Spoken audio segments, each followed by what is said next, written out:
Well, people have been asking me for a while how this and how that, and basically how Damascus steel is made, etc. And I just got an order not too long ago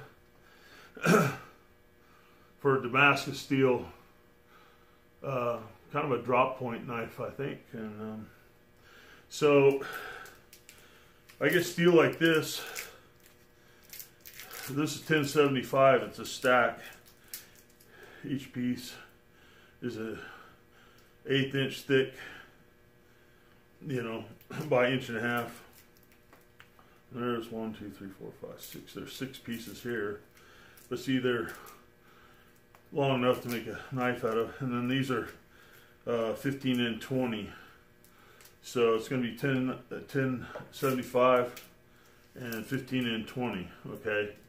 And then what I'll do is I'll put, of course these aren't going to stay this long. I'm going to cut them off.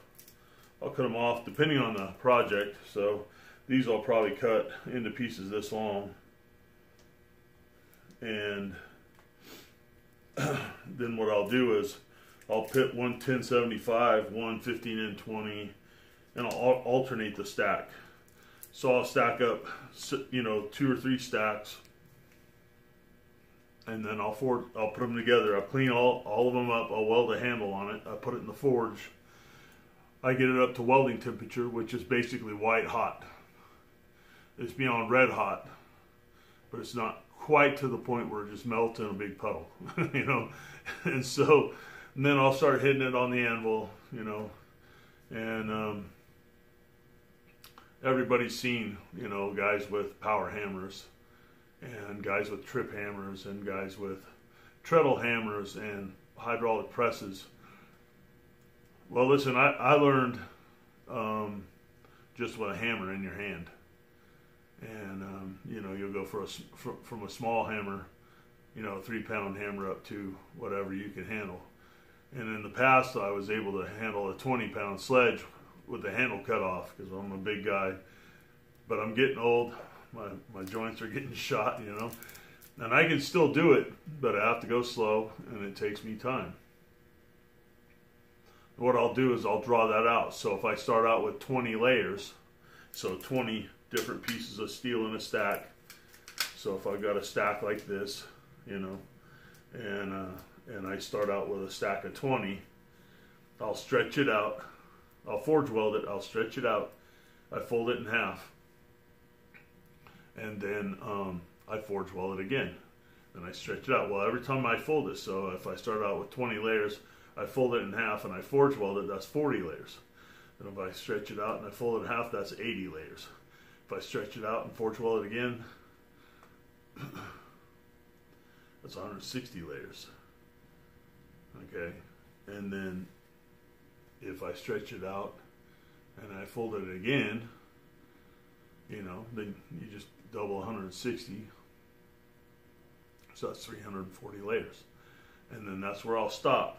Now, if I wanted to twist the Damascus, and that's what I'm going to make, I'll square the stock, and then I'll get it red hot, and then I'll twist it. And I'll get it twisted as tight as I want it. Then I'll put it back in the forge. I'll get it back up to heat, and then I'll forge it out flat, okay? Once it's flat, then I'll let it cool slowly so that it's annealed. Then I'll go and I'll cut off the ends, you know, and I'll square it up, and then I have to grind both sides completely flat, and so that it's the same thickness all the way across, widthwise and lengthwise. And then from there, I'll draw out a pattern. Now I'll check it and make sure it doesn't have any inclusions, and see how the pattern looks, so that I know it looks right on the blade when I make it. Then I'll trace my pattern, and then from there I could forge it to shape, but generally I'm going to grind it to shape. I'm going to shape it, rough shape it out, and then I'll take it and I'll get it hot, and I'll harden it, and then once it's hardened, then I'll temper it, and I like to double temper mine. And then once it's tempered, then I'll finish sand it, polish it, and then I'll etch it, and then I'll blue it like you would a gun. I'll blue it, and it brings the pattern out so you can see it. And then from there, then I'll put a guard on it, I'll put the handle on it, and then I'll make a scabbard or a display for it. And that's going to be the process. So I'm going to start forge welding all this steel together. Okay.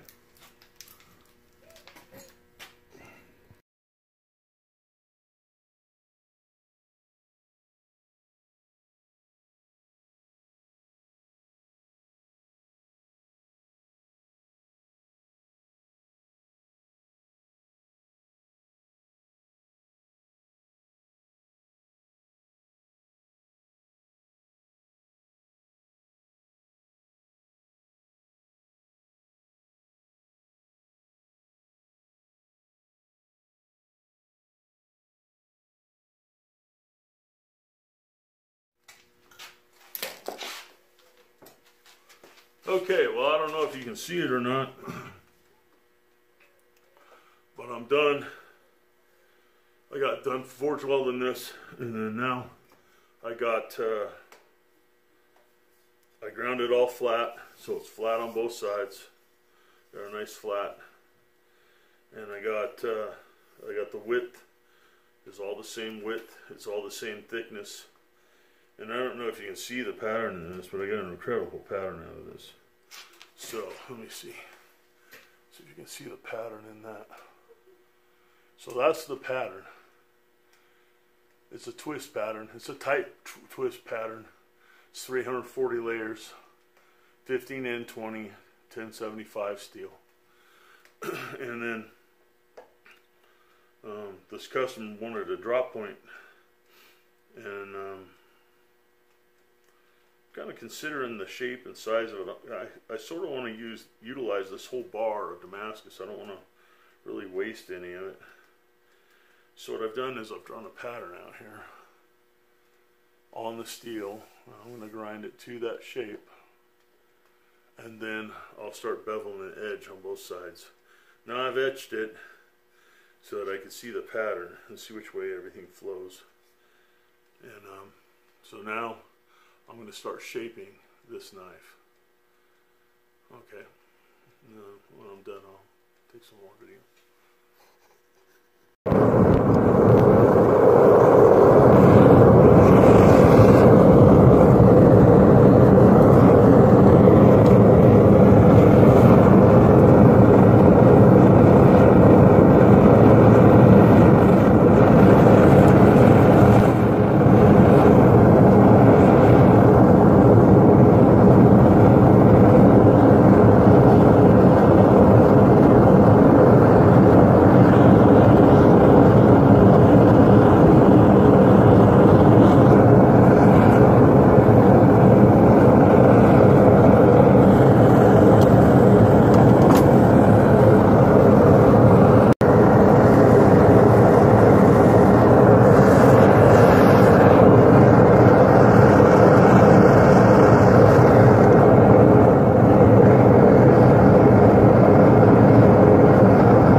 Well, I got the holes drilled in your knife blade,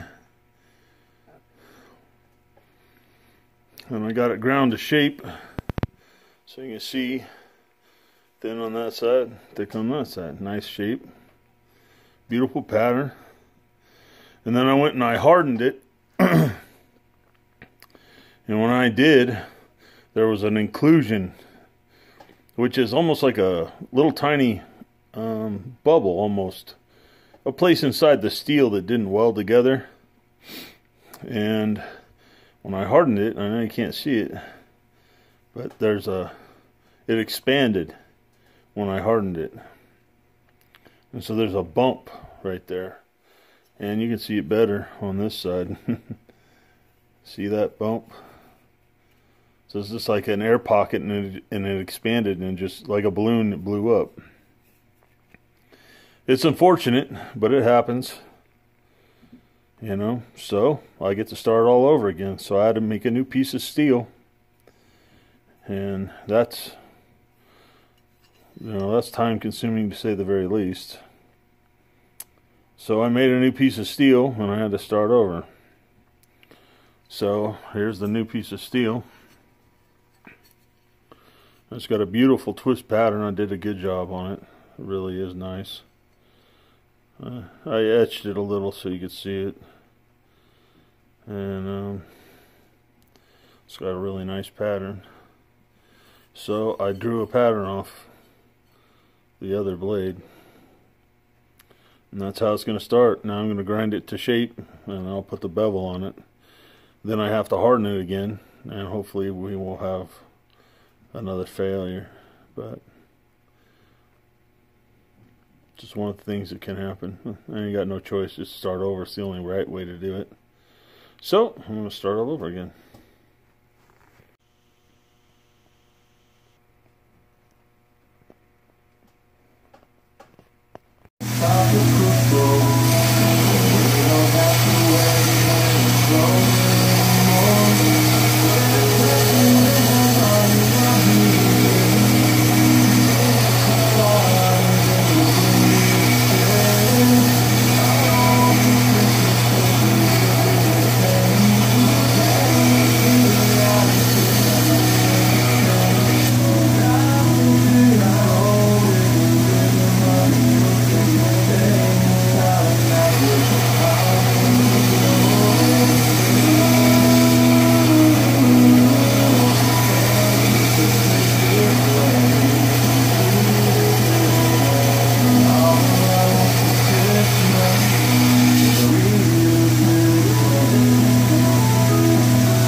under the same name.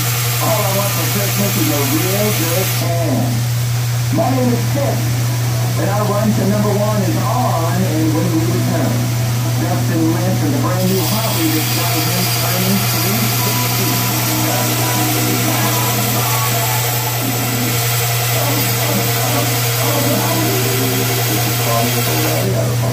I had just moved to a new city and barely even near the grocery store yet. When my car wouldn't start in the morning, I didn't know who to ask about what to shop.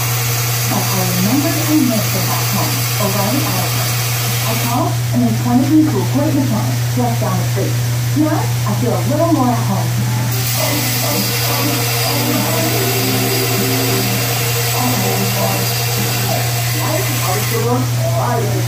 Domestic Bakery just landed a sweet cigarette contract. 40,000 critters, Friday at 5 a.m. They're using event planners to help them rise to the occasion. Oh, every time I find it. No problem. Indeed can help you hire great people fast. I really do. Indeed you do. Instacart is sending to you with quality candidates whose resumes on Indeed match the sponsored job description. Visit Indeed.com/credit and get $75 for your first sponsored job. I am one of thousands of women that not study breast cancer or industry because breast cancer is spread to other parts of the body. I am giving you more on taking Ibrance, self-effective. Ibrance, the 125 milligram tablet with an aromatase inhibitor is for postmenopausal women and for men with HIV-positive, HER2-negative, and disease as the first hormonal based therapy. Please enjoy it. Ask your doctor about Ibrance and visit Ibrance.com. Ibrance may cause low-blood blood cell count that can lead to serious infection. Ibrance may cause severe inflammation of the lungs. Both of these you need to go. Tell your doctor right away if you have no worsening symptoms, including trouble breathing, shortness of breath, cough, or chest pain. Before taking Ibrance, tell your doctor if you have fever, stress, or other signs.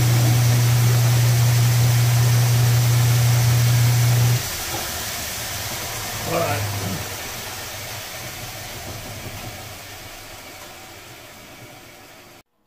Okay. Well, I got it ground to shape, so the shape is good. And then now I got to put the bevel, this part, on both sides. Okay. Most people, I don't know how they do it. They've got all kinds of fancy jigs and machinery. I don't have that. I didn't learn that way. I do have a rest, but the rest is not for any kind of tooling. I rest my hands on it. Okay, and behind the belt here there's a piece of metal, flat. Okay, and I'm going to flat grind this. Now if I was going to hollow grind it, I'd use this part of the wheel, around, you know. But I'm not. I'm going to flat grind this. And so here's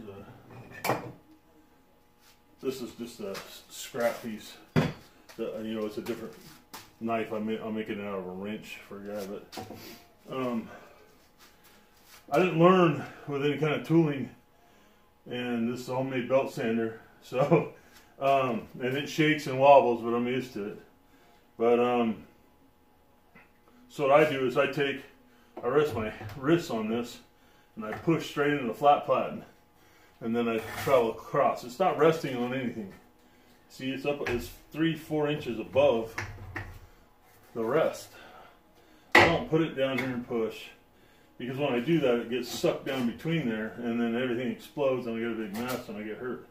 So instead, I push straight to the flat platen. I travel across. I turn it over. I do the same thing on the other side. I'll show you.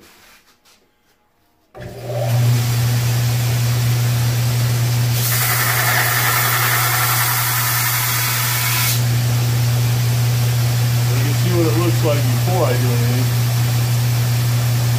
You know, I have to get all that roughness out and make it flat and straight and perfect. So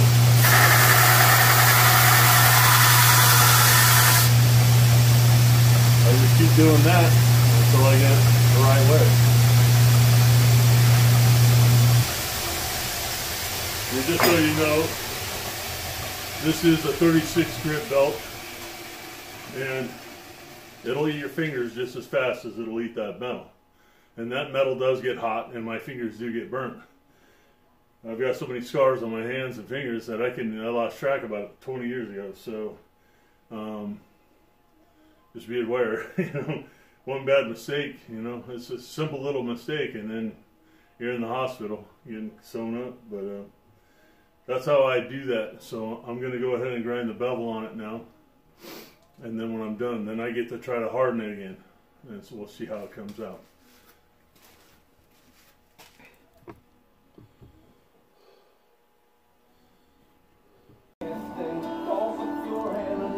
Alright, well, the locations for the holes for the bolsters, the handle to go on the bolster, it's been hardened and tempered.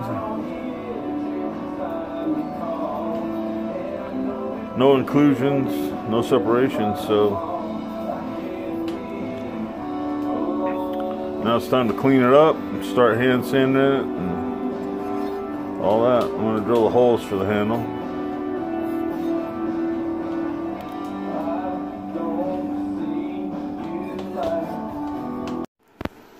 Okay, so here's your blade.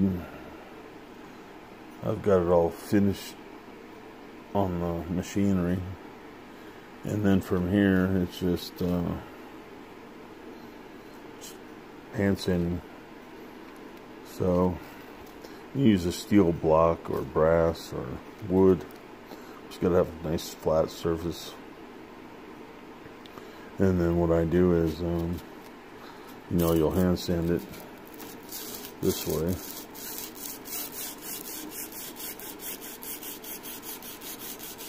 I start out at 100 grit.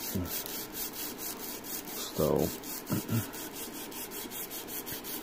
you'll go this way with 100 grit, and then if there's no low spots or anything, then you'll use 180 grit, and you'll go this way until all the scratches are gone from the 100 grit.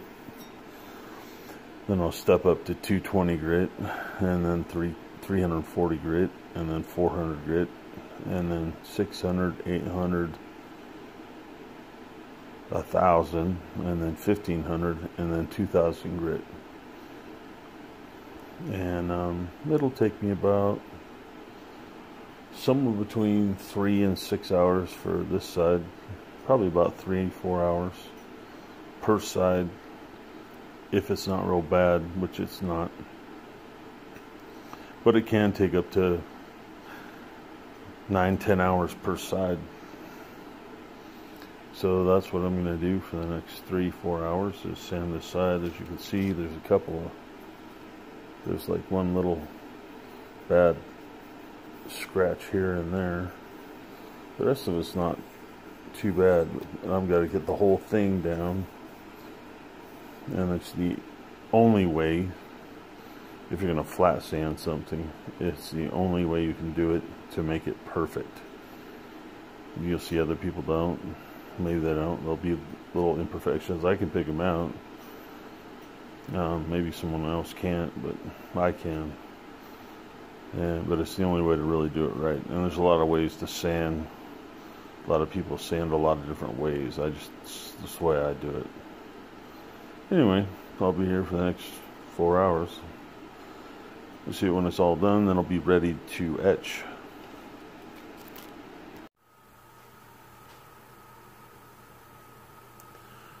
So I'm etching the blade in the acid. It's going to stay in the acid for quite a while.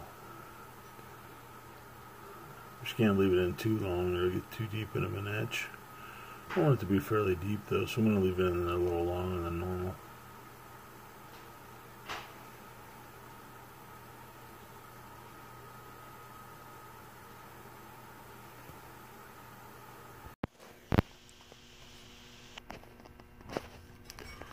Well, here it is after I got done bluing the blade.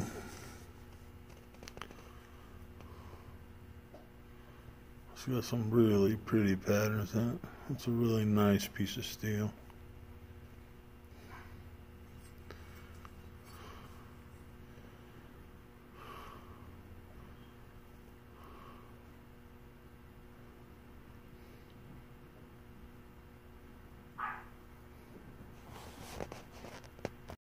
Shaping it, final sanding it. So now all I have to do is polish it. Oh, here's the polisher. Make no mistake, there's no safeties on this whatsoever. If your hand goes in that belt, you just cut off all your fingers. If this bonded wheel, if it grabs this blade, it throws it back at you. So, safety would be nice, but all you can do here is be careful. I want to polish it. All I gotta do, I gotta rub it on here for about, I don't know, 2 hours, and it'll be polished. Well, here it is, all finished. It's all polished. I tried to pick a material that would be have the same type of patterns in the blade and complement them. The customer stated their favorite colors were red and black, so it just so happened it was a good match. I had to special order this material from China because the factory that used to make these kind of things burned down during the fire down in Southern California, and it burned up the warehouse. So you can get some things now, but nothing like that. But now I have to create a sheath for it.